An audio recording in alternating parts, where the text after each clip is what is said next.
Demain, l'équipe de France reçoit l'Ukraine, 10 ans jour pour jour après les attentats du 13 novembre 2015. Attaque terroriste coordonnée ce soir-là qui avait fait 132 victimes. Les arguments de l'UEFA, justement, parce qu'on a sollicité l'UEFA pour avoir des réponses, pourquoi les Bleus jouent le 13 novembre. Premier argument, impossible de déplacer la rencontre par souci d'équité, car les matchs du même groupe doivent se jouer en simultané. Autre argument, aucune initiative de la part de la Fédération française de football, aucune demande officielle surtout ça qui est plus emmerdant. pour bousculer le calendrier et modifier la date de cette rencontre. Précisons également que c'est la deuxième fois que les Bleus jouent un 13 novembre depuis les attentats. C'était le cas en 2021, une victoire 8-0 au Parc des Princes face au Kazakhstan. Le grand Jean-Michel Larquet est là. Salut, capitaine. Bonsoir messieurs, je dis messieurs parce que la parité n'est pas respectée chez Rotten Sans Flamme. Il me semble que ça manque de dames, me semble-t-il. Mais enfin, c'est pas faux. Écoute, si t'en as sous la main, tu nous le dis. Hein. Alors capitaine, je t'ai contacté ce matin. Bonsoir à tous. Et je m'en doutais, c'est un sujet qui te tient à cœur et tu ne comprends pas qu'on puisse jouer un 13 novembre. Non mais au risque de vous décevoir, je ne suis pas en colère, mais je suis très triste. Très triste parce que ça fait 10 ans, donc c'est une date quand même exceptionnelle. Et puis, bon, il ne s'agit pas de se substituer à la justice, elle a fait son travail, nous respectons les décisions, il n'y a pas de problème. Il s'agit tout simplement de se souvenir, et je suis un petit peu en colère parce qu'effectivement, bon, le sport en général, et le football en particulier, qui est le premier sport au monde, c'est un formidable outil pour réconcilier les gens, pour les rassembler. Et de réserver le 13 novembre 2025, 10 ans après les drames du Bataclan, on avait une superbe occasion de montrer la force du football. Mais vous l'avez dit, alors ce n'est pas l'UEFA. Hein. L'UEFA, si on lui dit, ou si le gouvernement français, puisque la Fédération française de football n'a qu'une délégation, si le gouvernement français lui dit on peut, ça ne vous ennuie pas qu'on joue plutôt le 12 que le 13, l'UEFA acceptera. Ouais. Voilà, simplement, c'est que la Fédération française de football, ça lui est passé au-dessus de la tête. Mais oui. Ils n'ont rien fait parce qu'il n'y a personne à la Fédération française de football qui a imaginé qu'on pouvait consacrer 10 ans après cette journée au souvenir, au recueillement et s'occuper de ceux qui souffrent encore dans leur chair, dans leur cœur, de ce qui s'est passé cette soirée-là. Puis moi, quand je vous parle de ça, les gars, c'est que moi, je l'ai vécu. Je l'ai vécu modestement. Je peux en parler puisque les stages Larquet, c'est fini. Voilà, c'est terminé. Donc, j'ai tourné la page. Mais j'ai été, moi, avec des gens de confessions différentes.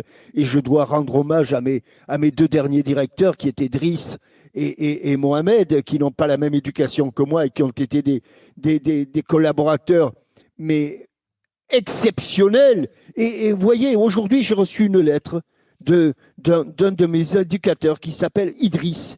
Vous voyez qu'il il me dit, le football, moi, dans les stages Larquet, j'ai été confronté à des jeunes de différentes nationalités, d'origine et de milieux sociaux différents. Et là, j'ai vu le football sans frontières. Mais la fédération avait une formidable occasion de faire quelque chose. Aujourd'hui, on est mercredi après-midi. Que je sache, les écoliers, les collégiens, les lycéens, ils ne travaillent pas. Normalement, non. Vous ne pouvez pas mettre en place une manifestation où tous les jeunes se rassemblent sur tous les terrains de France et de Navarre et faire quelque chose. Et ça ne coûte rien. Ça coûte moins cher que les salaires de certains présidents de district ou présidents de ligue qui ont mis les mains dans le pot de confiture. Voilà, ça ne coûte rien. Ils ne sont pas. Alors, je ne dis pas que c'est de l'incompétence, parce que si je disais que c'est de l'incompétence, messieurs, ce serait leur reconnaître qu'ils ont un peu de compétence. Mais ils n'en ont pas du tout. Ils n'en ont pas du tout. C'est de l'inaction totale. Mais que fait la commission du football d'animation? Que fait la commission du football des jeunes? Comment, Jean-Michel, tu peux expliquer... Et terminer cette journée de rassemblement, de convivialité, par le match ce soir, France-Ukraine. Mais qui y a pensé? Alors je vous le dis, personne. On a bien un président de la Fédé quand même, non?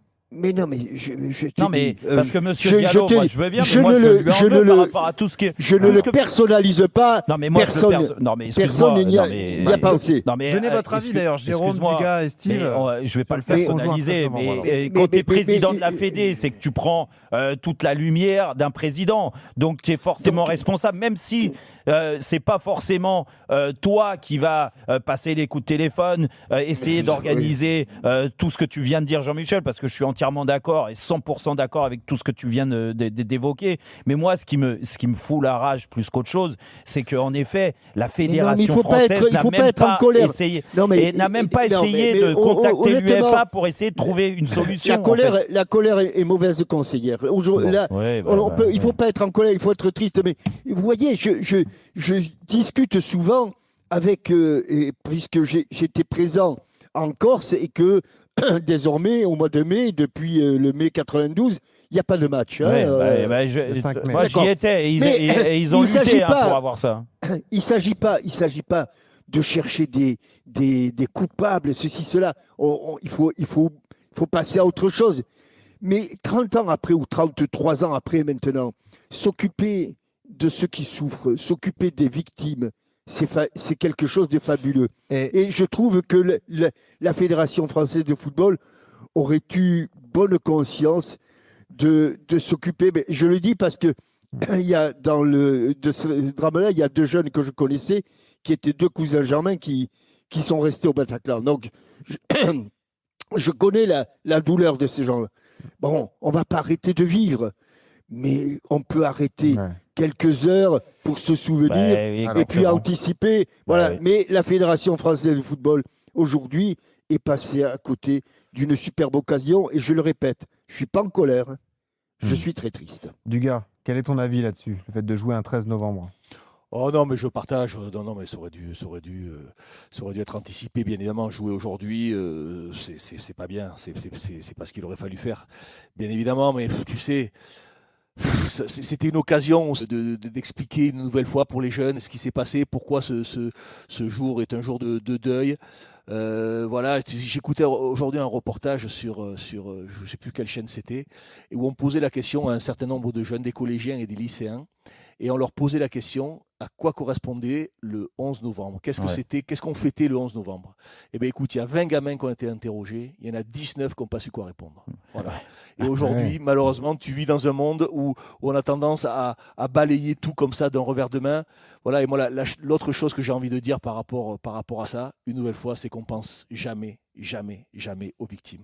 On pense aux coupables, voilà. Est-ce qu'ils sont bien en prison ? Est-ce qu'ils ont le bon ordinateur ? Est-ce qu'ils mangent bien ? Est-ce qu'ils sont bien traités ? Est-ce que si ? Est-ce que là ? Mais jamais, on pense aux victimes qui sont toujours en train de souffrir et qui souffrent au quotidien. Les familles des victimes, bien évidemment, également. Donc voilà, je trouve qu'on aurait dû avoir, le peuple doit avoir, avec la volonté de solidarité, de penser à ces gens-là qui ont souffert. C'est pas un crime de droit commun qui a eu lieu, c'est du terrorisme, ce qui s'est passé, c'est gravissime. En sachant que moi je sais très bien, je me rappelle très bien, j'étais dans les studios de RMC le jour où on a entendu le soir les 2 premières détonations.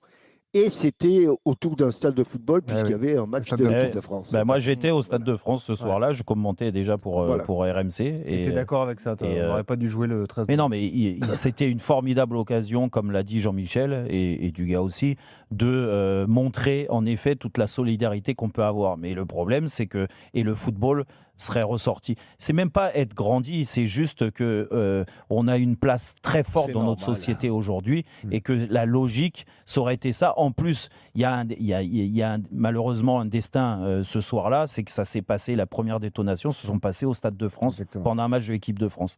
Mais bon, après, les gens qui nous dirigent aujourd'hui, ils n'y ont pas pensé. Peut-être qu'ils sont occupés à d'autres choses bien plus importantes. Moi, moi, je valide tout ce qui a été fait. Maintenant, ce que j'espère, c'est qu'une fois que l'oubli a été fait, ce que j'espère, c'est que il va y avoir quand même une commémoration pendant ce match. Il va y avoir un moment, parce que c'est quand même pas anodin non plus aussi. C'est contre l'Ukraine, un pays qui est quand même en guerre. Et je trouve que cette occasion gâchée justement d'avoir décalé ce match-là, j'espère que pour ce match-là, justement, il va y avoir quelque chose d'assez symbolique. Parce que ça soit Dugas, Jean-Michel, Jérôme, on est tous unanimes. C'est que tout à l'heure, on parlait de ne pas regarder aujourd'hui avec l'œil du passé, mais il y a quand même beaucoup de choses qu'il faut s'inspirer du passé en termes de valeurs. Et l'équipe de France, avec la position qu'elle a au niveau médiatique, au niveau émotionnel, je pense qu'elle se targuerait de justement faire quelque chose de beau. Et on peut parler de salaire, de joueurs qui viennent pas forcément au rassemblement, qui sont pas forcément bons. Le football a une place très particulière pour ces commémorations. Et il faut jamais oublier. Donc j'espère que la fédération pense à faire quelque chose. On sait pas faire. Bon, On sait pas j'espère, faire. Jean-Michel. On est sur- J'espère.